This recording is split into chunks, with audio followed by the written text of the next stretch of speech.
There is a thing about deep water that no man has ever been able to name properly. It is not the dark. It is not the cold. It is the not knowing.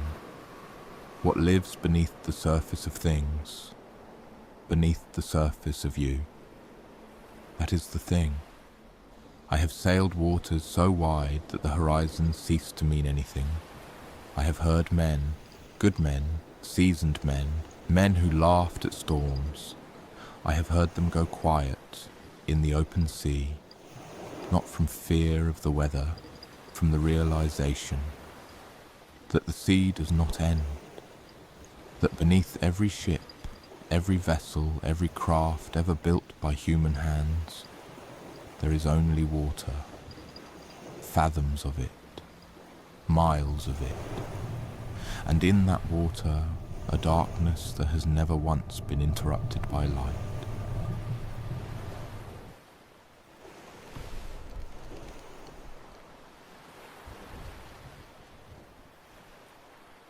A shipmaster told me this. His name was Gonçalo de Menezes. He sailed under the Portuguese crown.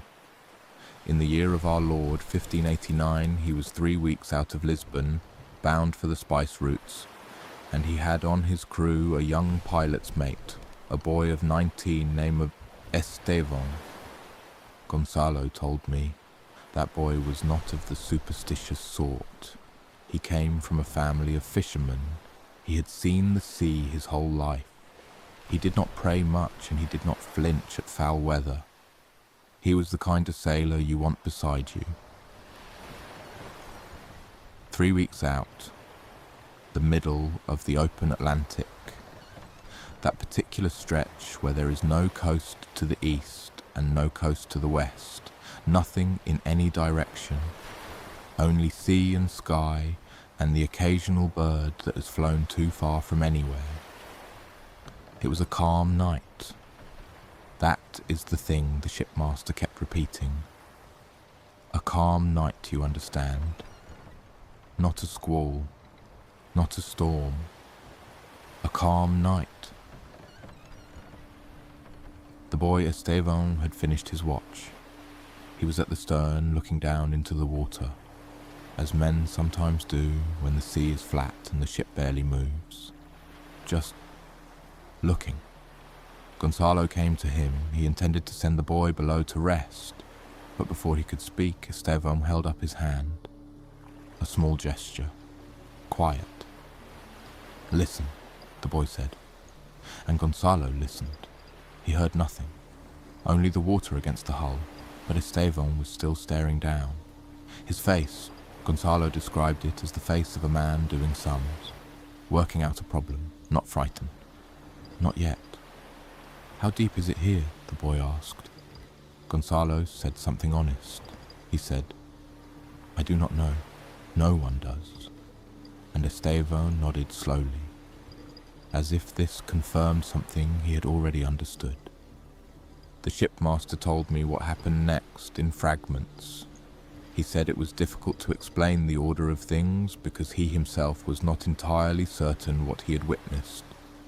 What he was certain of, Estevão had not slipped. He had not tripped.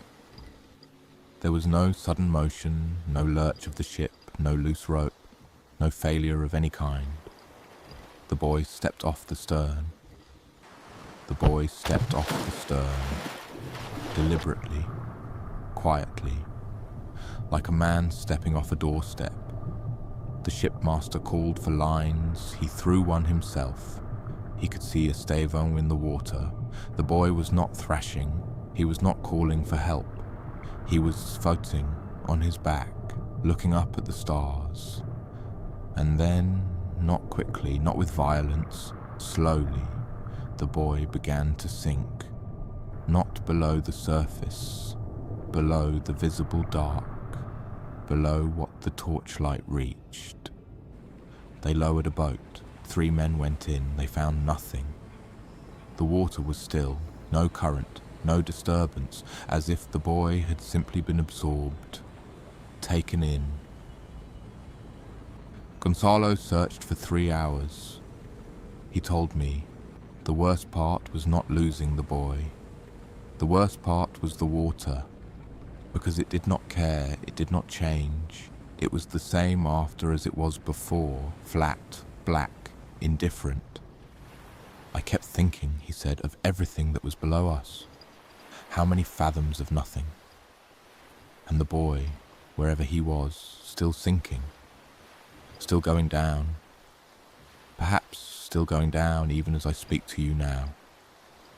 I asked Gonzalo, did the boy say anything before he stepped off? The shipmaster was quiet for a long time. Then he said, I am going to see what is down there. Not as a mad declaration, not as a farewell, as a statement of fact, calm as a pilot reading a chart.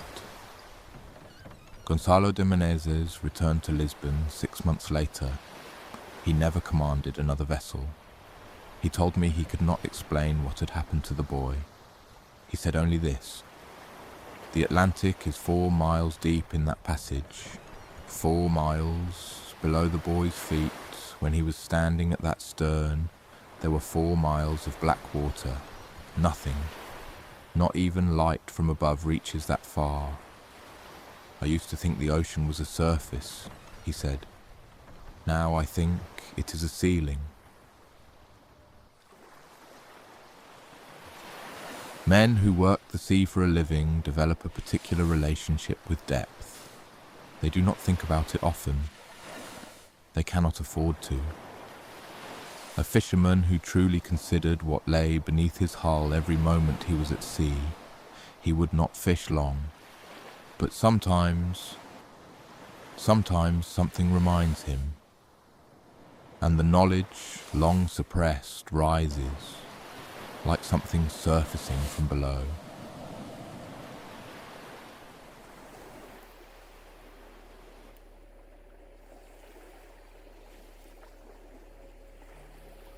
A deckhand told me this. His name is, or was, last I heard, Darren Patch. He had worked charter fishing boats out of Cairns for 11 years. The Great Barrier Reef country. He is not, as he himself would tell you, a man given to fancy. His captain, a man called Barry, ran black marlin charters, October to December, when the big ones come down the outer reef edge.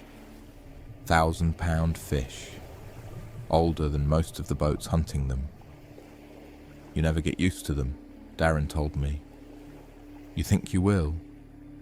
You work with them a few seasons and you think, all right, they're fish, big fish, but fish.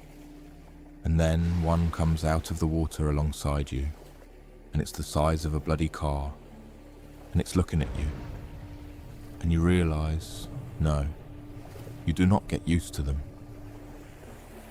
One morning, well before dawn, Darren said it was around 4 a.m. The boat was anchored in 60 meters of water at the outer reef. They were waiting for first light. The client was asleep below. Just Darren and Barry on deck, coffee going cold in their hands. The water there is extraordinarily clear. Even at night with the deck lights on, you can see into it. Not far, but farther than you want to. Darren was looking over the side, idly, as men do. He said, "There's this thing that happens when you look down into deep water at night with a light on. The light reaches a few meters, maybe 4, 5 meters, and then just ends. And beyond that ending, there's nothing. But the nothing has texture. It's not just black, it's active somehow, like something moving very slowly in the dark." He had looked into night water hundreds of times. This particular morning, something was different. Not different in the water. Different in him. He said, it was like, you know when you're in a room and you suddenly become aware that the room is very big. You've been in that room for hours and then something shifts and you feel it all at once. The whole volume of it. All that space above you and around you. I felt that. But downward, I suddenly felt all 60 meters below me. Not thought about them, felt them. The 60 meters and then the slope beyond that, where it drops to 300, 400 meters and then deeper. The continental shelf dropping off somewhere out there into 2,000 meters of nothing. He said he had to sit down. Not from dizziness, from the specific terror of vertical distance, as if he was standing on the edge of a building very high up and had looked down at the wrong moment. Barry asked him if he was all right. Darren said he was fine. He did not know how to explain what had just happened to him. He looked back at the water, and that is when the marlin came up. Not fast, slowly, rising from below the light's reach, becoming visible one piece at a time. First the long bill, then the dark blue-black of the back, then the full length of it. 7, 8 feet long, moving without urgency. It surfaced beside the hull and lay there. Its eye, the size of a man's fist, looked up at Darren. He said, "It came from down there. It lived down there. In the dark, in the cold, where I could not see. That's where it came from." And it looked at me like I was the strange one. The marlin stayed for perhaps 40 seconds. Then it sank back, slowly, becoming invisible by degrees. Bill last, until the water swallowed it whole. Darren told me he did not fish for the rest of that season. He said, "I kept thinking about what else was down there that I couldn't see. The marlin, at least I could see the marlin when it came up. But there's things in those depths that don't come up, that have never come up, that we have never seen." And I thought about what it meant to float on top of all that. To have nothing between you and it except the hull of a boat. "That's the thing no one tells you," he said. "The ocean floor is not the bottom. It is the ceiling of everything below it." The worst stories are the ones with no monster, because a monster at least is a thing, a shape, something you can name, something that explains the feeling. But the ocean does not offer explanations. It offers only depth. And depth, given enough time and darkness, is all the monster any mind requires.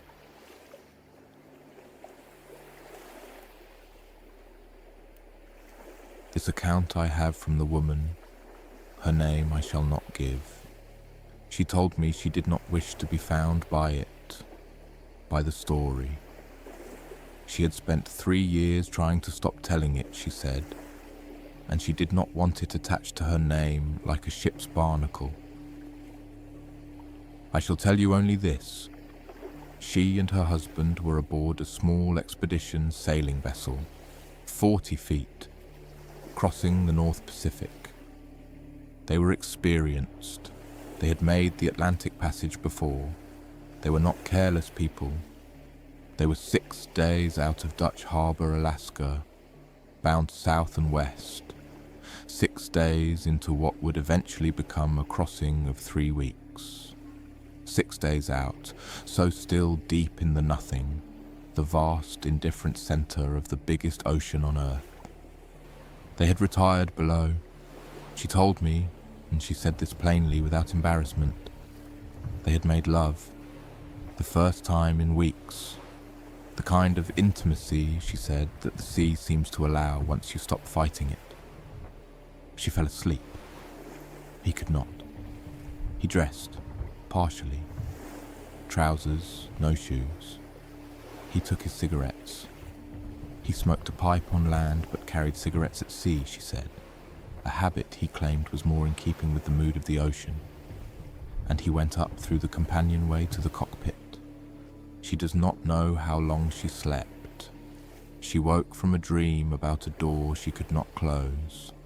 She reached for him. He was not there. She was not alarmed. She assumed the watch, assumed the cockpit, assumed the cigarette. She lay still for a moment. Then she heard the autopilot, still engaged, running. She went up. The cockpit was empty. She called his name. The Pacific did not answer. She searched the vessel, below, forward, the foredeck, the side decks, everywhere a person might sit or crouch or lie down. She found a half-smoked cigarette on the port cockpit combing. She found his tobacco tin. She did not find him. She activated the EPIRB. She turned the vessel around, though she had no bearing to turn to. She simply reversed course and began the GPS backtrack. She searched for 4 hours before the rescue vessel reached her. They did not find him. The sea found nothing to return. She told me. The hardest part was not the waiting. The hardest part was the thinking. You cannot stop the thinking. I kept thinking about where he was, which is nowhere really. That's what no one prepares you for. He was not on a beach somewhere. He was not in a wreck. He was in the middle of the North Pacific, 4,000 meters of water below him, nothing on any side for 500 miles. She was quiet for a moment. Then, I kept thinking about what it would feel like. To be there, in the dark, to look down and see nothing below you, and to look up and see the surface getting further away. He was afraid of heights, she said, his whole life. He would not go above the 3rd rung of a ladder. I do not know why I keep thinking about that. She told me about the stars. She said it was a clear night, extraordinary visibility, the Milky Way fully visible in both directions across the sky. She said he would have been looking up at them. That is what he was like. He would have been sitting there, smoking his cigarette, looking up, probably thinking about something small, some piece of rigging he wanted to adjust, some meal he wanted to cook when they made port, something ordinary. And then, somehow, he was not sitting there anymore. She did not have a theory. She said she had been told theories, a rogue wave, a sudden loss of balance, a medical event. She said none of them felt true to her. What felt true to her was this: a man alone on a dark and open ocean looking up at an infinite sky, and at some point the sky and the sea changing places, and the man not knowing which way was up and which was down. I asked her if she still sailed. She said, "I do not go near the sea." I asked why. She said, "Because it knows I am afraid of it now. And things you are afraid of, things that sense your fear, they hold on to you, even at a distance." She paused. "He is still out there," she said. "He is still falling, in some sense that I cannot explain and cannot stop believing. He is still falling." I did not disagree with her. Some truths are not the kind that argument improves. The sea does not ask your permission. It does not require your belief, your courage, or your respect. It simply continues. Below every boat, below every harbour wall, below every beach where children run and laugh and do not think once about what is beneath them. Below all of it, the depth, the permanent dark, the cold that has never been warm. You will sleep tonight, perhaps, and you will wake tomorrow and go about your affairs, and perhaps you will walk near water, and perhaps, just once, you will look down. And remember what I've told you. If these waters have moved something in you, follow this vessel. There are more stories where the tide permits. Leave a mark in the log, if you've a mind to. Tell me what the deep means to you. Good winds to you and soft tides beneath your keel, dear traveller of dark seas. Until the next journey,